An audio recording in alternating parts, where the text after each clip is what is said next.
Miss, unsay ngalan nimo? Ranelyn Rose na Estrada. So, nakoy pangutana nimo. If you could teach one life skill to others to help them survive today's world, what would it be and why? Siguro ako makatulong sa mga youth karon is to be resilient. Kaya ang resilient man gud is you're able to adapt kung unsang problem nga maabot sa kinabuhi, maka-adapt bitaw ta easily. Like dili na to siya kanang atong iluom atong mga problema kay maka-cause mo gina siya og kanang mga anxiety and depression. So if naatay resiliency sa ato ang life, so dali ra ta maka-adapt, dali ra ta maka-overcome sa atong problems nga moabot sa ato ang life sa umaabot na panahon. Oh, good. Thank you. So, mayong buntag, ma'am. Unsay mangalan, ma'am? Jacqueline Binauro, Pila imong edad? 38. Nakay ba na, ma'am, or anak? Naa. So, nakoy pangutana nimo, ma'am, kanang how do you stay positive and motivated when facing challenges sa karon? Nag-face ko sa akong mga challenges, pamaagi sa pag-stay positive and motivated, pag-focus sa akong mga anak, paghunahuna nga every challenge kay lesson. Sa paghunahuna pud nga tanang problema na ay solusyon. Salamat kayo, ma'am. Mayong buntag, ma'am. Unsay mangalan, ma'am? Ayun banda sa Na ba kay anak og kuan karon, ma'am, kanang bana? So, you're a mother of 4 and a housewife. So, nakoy kuan pangutana nimo. So, as a mother of 4 and housewife, giunsa nimo pag-manage sa imong oras kana bisag daghan ti kag buhatonon sa panimalay ana? Adjust sa oras. Sa isa ka trabaho, pananglitan, manlabaw, manhumog kag puti. So, mahikap po ka sa laing trabahoon. Pwede ka maghikay, pwede ka magtrabahoon sa balay, manghinlo. So, dili lang sa isa ka oras, ang isa ka trabaho ang imong mabuhat, daghan nga trabahoon. Salamat kayo sa imong tubag, ma'am. Hapon, ma'am. Pwede mo mangutana? May hapon po. Ay kanang unsa imong pangalan? Ako na si Kuan Ryan Pondal, Ang pilang edad? 32. Daghan pi kag face na problem karon? So far, daghan kit kayo na kanang problem. So, can you share an example of a situation where you solve a difficult problem? Sa ako is kuan lang gyud kanang dili lang gyud ta kanang mo give up.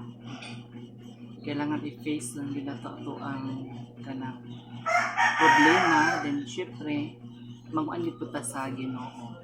Kay siya man gyud pa atong una nga kanang kuan.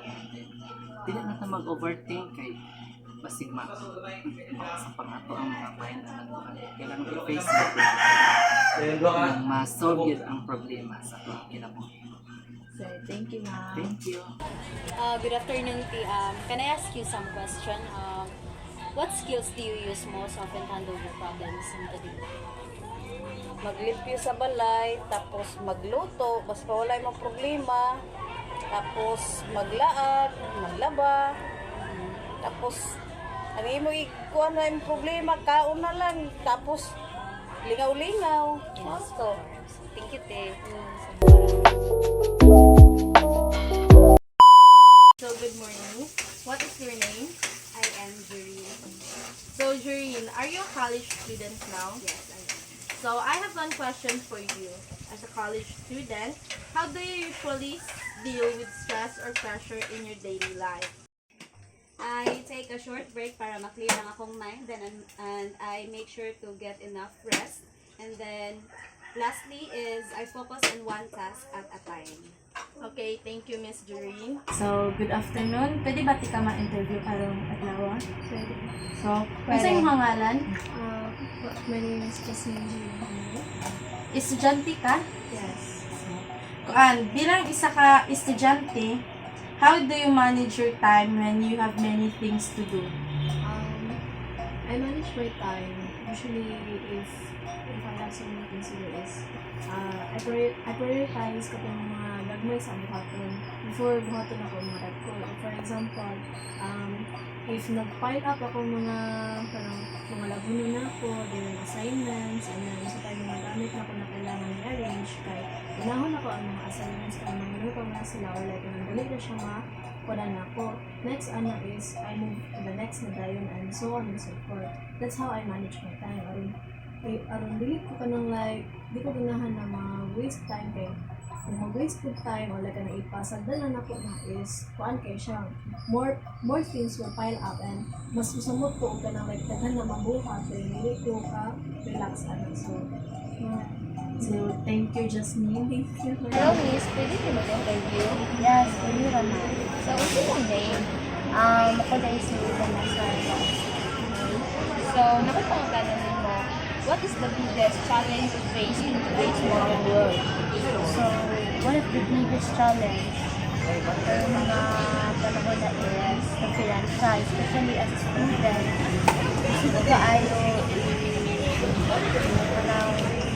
sige mas pagpaad ka ka ng unstable na financial ikaw like kadaganan ko kaya wala kailain is kanong rakit ikaw para makakapagod sa mahal na financial thank you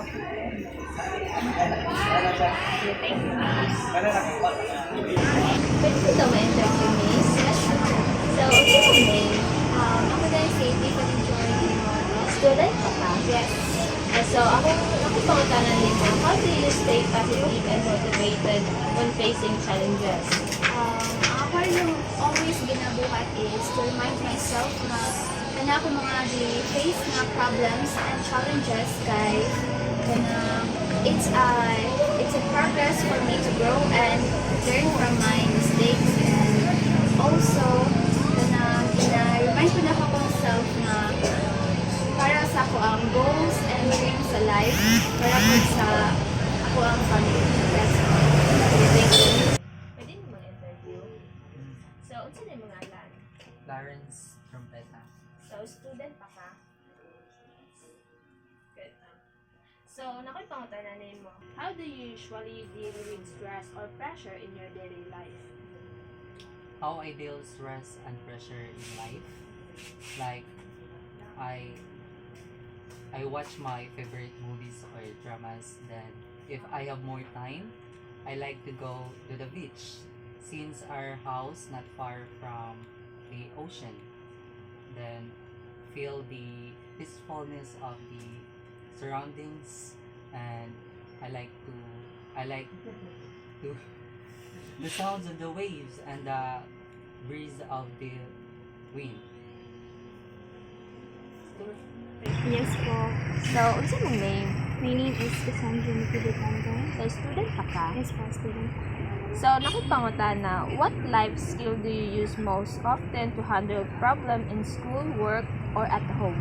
So the life skill that I often use in case of the kind of academics, work, or problems in my life is I often use life skills like resilience and critical thinking. So I often use critical thinking because critical thinking helps me being wise enough to handle things on my own, and then being resilient is being to bounce back from the challenges that I face in my life. Hello, good afternoon. Can I ask you some question? How do you stay positive and motivated when facing challenges in your life? Para sa kuha is kanang kuhan og mag-face ko og challenges, makuhan ko siya, ma-motivate ko sa akong kalahingon, then sa kuhan sa akong comfort zone, matog like sa kuhan matog gym or dili baka basketball, playing games para makuha na ko ang katong mga challenges nga sa akong kagalingon is ma-overcome na ko siya bitaw. Yes, malimtan. Nakarata ko apat. Thank you. Good afternoon. Can I ask you one question? What is the biggest challenge you face today in modern world for you lang? So, ang challenge na ako na face kaan kang modern world is financial problem jud siya kay of course as a kanang college student need jud ang financial kay bayad sa boarding house sa kanang project sa mga needs nimo. So sa ako financial problem jud din kanang And also, how about your course? So as a midwifery student, more on gasto gud siya and dapat magsige jud ka focus and more on kanabitang kanang mag-focus jud kasi mga health kay even though nga ang uban is kanang naalagi ka ng financial, okay lagi ka ng financial pero ang kana pong mental health mo is dili na siya mag-complicated ba mo tama na ay sige na mauna to siya so thank you So much po. Hello, good afternoon. Can I ask you some question? How do you manage your time when you have many things to do? Namjud time atin nga daghan jud ang buhaton. For me kanang kung daghan kay kong buhaton, una ko tong mga kailangan jud kayo like for example kailangan na ipas. Ang mati katulad ako naman tas kung magkagubot nag-ayok ay kana kuan ay kana pangulay sa akong kanjud sa akong take ako sa akong ibuhat tas mo ginhawa. Thank you. Thank you. Good afternoon. Can I ask you some question? How do you usually deal with your stress and pressure in your daily life? When I handle my pressure or stress in my daily life, listening to music, sometimes go outside, pahangin, laag ito sa dagat where I find peace. And sometimes, una-una, kung sa'y positive na maka-impact if ever nga patuloy na gyapon mahalag grabe ang struggles niya from life. Thank you so much. Thank you.